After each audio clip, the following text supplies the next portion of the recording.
ప్రజాబలం AR5 కి స్వాగతం. కడప జిల్లా బద్వేల్ పట్టణంలో జీవనోపాధి కోసం చిన్న పిల్లలను వదిలి ఏడాది దేశం సౌదీ అరేబియాకు వెళ్లింది. అమ్మను సరిగ్గా గుర్తించలేని వయసులోనే వెళ్లడంతో ఆమెను నేరుగా చూడలేదు. కడప జిల్లా బద్వేల్ పట్టణంలోని జీవనోపాధి కోసం చిన్న పిల్లలను వదిలి ఏడాది దేశం సౌదీ అరేబియాకు వెళ్లింది. అమ్మను సరిగా గుర్తించలేని వయసులోనే వెళ్లడంతో ఆమెను నేరుగా చూడలేదు. గుర్తించే సమయానికి ఫోన్లోని వీడియోలో అమ్మను చూడడం తప్ప తల్లిని నేరుగా చిన్నారులు చూడలేదు.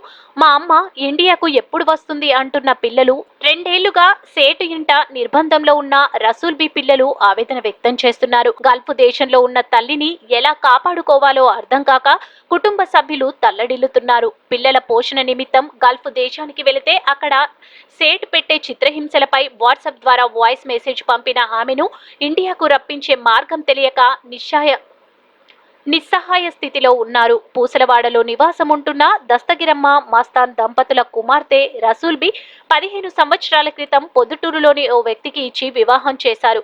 వారికి సుబాన్ బి అబ్దుల్ బాషా సంతానం కలిగిన తర్వాత కుటుంబ కలహాలతో 9 సంవత్సరాల కిందట విడిపోయారు. అప్పటి నుంచి బద్వేల్లోని తల్లి వద్ద 2 పిల్లలతో ఉంటున్న రసూల్ బి పిల్లలను పోషించుకునేందుకు సౌదీ దేశం అలహాయ్ ప్రాంతంలో ఓ సేట్ ఇంటిలో పని మనిషిగా వెళ్ళింది. 3 ఏళ్ల పాటు ఇంటికి నెల డబ్బులు పంపిస్తూ ఫోన్లో మాట్లాడుతున్న రసూల్ బి నుంచి ఒక్కసారిగా ఫోన్లు రావడం, డబ్బులు పంపడం నిలిచిపోయాయి. దీంతో సౌదీ నుంచి వచ్చే వారితో తెలిసిన వారితో కూతురు గురించి తల్లి అడిగితే వారు చెప్పకపోవడంతో బిడ్డకు ఏమైందని ఎటువంటి సమాచారం అందకపోవడంతో తల్లడిల్లిపోతున్న ఆ తల్లికి ఇటీవల వాట్సాప్ ద్వారా రసూల్ బి వాయిస్ మెసేజ్ పంపింది. ఇందులో సేటు కుటుంబీకులు తనను ఇంటికి పంపకుండా, జీతం ఇవ్వకుండా కొడుతూ హింసిస్తున్నారంటూ కరోనా వ్యాక్సిన్ వేయించుకునేందుకు ఇండియాకు పంపుతామని 2 సంవత్సరాలుగా చెబుతున్నారే తప్ప తనను ఇండియాకు పంపడం లేదు అంటూ ఆవేదన వ్యక్తం చేసింది. రసూల్ బి పడుతున్న బాధలు విన్న తల్లి, పిల్లలు తెలిసిన వారినల్లా సాయం కోసం వేడుకుంటున్నారు. ప్రభుత్వం చర్యలు చేపట్టి APN RTS మరియు ఇండియన్ ఎంబసీ ద్వారా తన కుమార్తెను ఇండియాకు రప్పించాలని ఆమె కోరుకుంటుంది. మేము పంపించాంలేదు అసలు ఇవి అని మిషన్లు చెప్పింది. అంటే లేదులేమ్మా వాళ్ళు అంతే చెప్పేది, డబ్బుల కోసం ఆశపడగాదమ్మా, మూతపాయ డబ్బులు నేను ఏదో ఒకటి చేసి పిల్ల అమ్ముకుంటానని ధైర్యం చెప్పినాను. ఆ పిల్ల డబ్బుల కోసం ఒకరోజు జరుగుతూ ఉంది, గోడ ఆడడం, ఏడిచ్చడం, ఫోన్లే జవాబులే ఏం లేదు. ఇప్పుడు మెసేజ్ బిల్లు పెట్టించిన విన్నాను.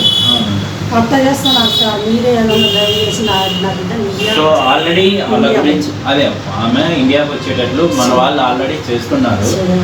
సో నేనేమంటున్నానంటే మన ట్రస్ట్ తరఫున, నర్సింహ చారిటబుల్ ట్రస్ట్ తరఫున పిల్లలకి ఏమైనా చేయాలా చెయ్యండి సార్. నేను గ్యాస్ బీపీ, మా ఆయన కాళ్ళు చెయ్యి. నీకు గ్యాస్ ట్రబుల్ బీపీ అంటే 2 నెలల వరకైనా మెడిసిన్ నేనే ఫ్రీగా ఇప్పిస్తాను. కోసం పంపిస్తున్నాం సార్ అక్కడికి. మీరు చెల్లెలు మా అమ్మ ఓకే ఓకే కోసం పంపించినాం. వాళ్ళు సతాయిస్తాను రోజు ఒకసారి ఫోన్ చేస్తే ఫోన్ చేసి ఇండియాకి రావాలి